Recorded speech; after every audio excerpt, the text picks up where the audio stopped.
Hi friends, ఈరోజు బెల్లం సున్నుండ చేస్తున్నా అండి. కావలసిన మినప్పప్పు, నెయ్యి, బెల్లం, జీడిపప్పు.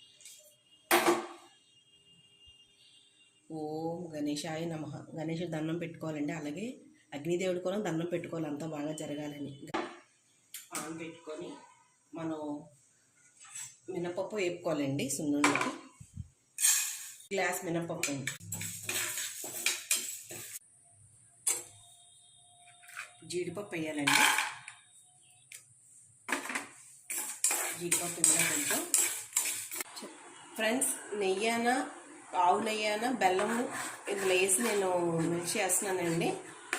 ఈ సున్నుండకి ఇదేనండి ఫ్రెండ్స్. సున్నుండలో బెల్లం సున్నుండ చేస్తున్నాం కదండి, దాంట్లో జీడిపప్పు యాడ్ చేసాం కదండి, బెల్లం కొన నీళ్ళు వేపాం కదండి. ఇప్పుడు మనం వండలు ఫ్రెండ్స్, మినప సున్నుండలు రెడీ అయిపోయాయండి.